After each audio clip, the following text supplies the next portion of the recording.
It is the 2nd of May 2025 and I'm here in Klerksdorp.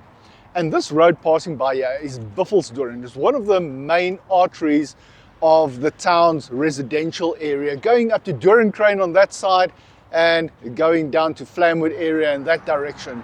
Now for those who don't know Klerksdorp, even for those who know Klerksdorp, in that direction we have Platon Road and the Big Pick and Pay, and in that direction we have Central Avenue. So we are here across from where the new AFBOB and the Nedbank offices are.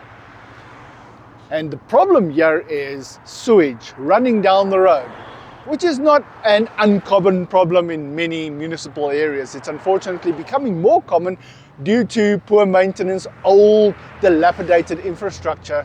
It's one of those things that needs to be fixed when it breaks. And in this case, it breaks, it has broken, and it stinks. It is a bad smell, and I suppose if you stand around long enough, you get used to it. I haven't gotten used to it, and I've been here for almost an hour. So what's happening is, last week I was here reporting on the problem with the sewage water pumping up or flowing up through the road and then coming down the road here, all the way to the bottom there, and then eventually into a stormwater drain. And they've, through their investigation, the workers, and pushing rods down the line, have determined that there's a blockage right there. And these people are contractors. They are not part of the municipality. They started their work this morning at 8 o'clock. However, they could not start digging because the municipality told them they have to wait because there are power lines running up and down here, and that there are 2 power lines. And these people eventually arrived just before 3 to come and tell them or show them where these lines are. And they discovered, oh, hold on, it's not just 2 power lines, it's 4 power lines. 100 kVA power lines.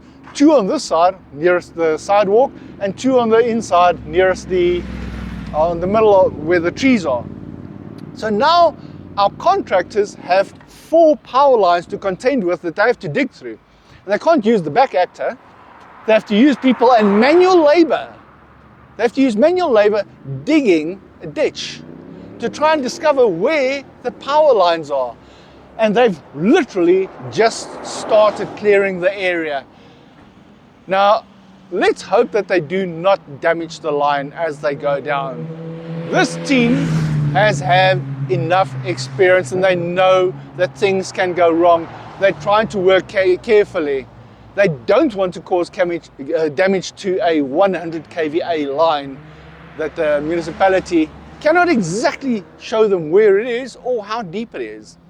And this one team has been working endlessly for the last couple of weeks trying to fix sewer problems. That's not enough. The one team where we should have at least 3 or 4 teams. However, we have a contractor problem in the municipality. The municipality is not paying the contractors, which results in contractors saying, we cannot do the work if you're not paying us. And unfortunately, the result is that you have workers that cannot receive salaries.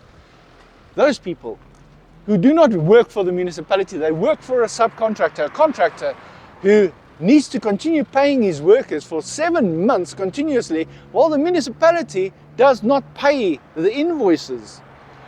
The other problem we now have is that they could not find the original type of pipe that was installed here, and now they are using a plastic pipe, which is a much more expensive pipe.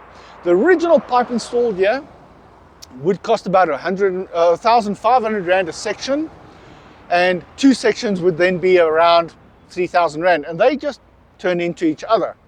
Now they have to use a much more expensive plastic type pipe, which is better, but it's much more expensive at around 4,500 Rand per length. So lying there, we have about 9,000 Rand just in pipe.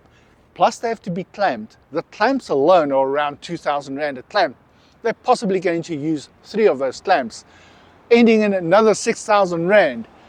So just in parts, we are looking at around 15,000 Rand, which needs to be carried by the contractor while they have to wait sometimes 7+ months to be paid. How many people out there can carry that kind of money, plus the salaries of the workers that do this work? Safety issues. Now they can't just go and dig because the municipality isn't here to supervise and make sure that they are digging at the right place, at the right depth, with the readers and things to make sure that these people do not damage the line. Fortunately, with the manual digging that they are now doing, the chances of damaging the line are much reduced. But they can't just pull in a back actor and start digging.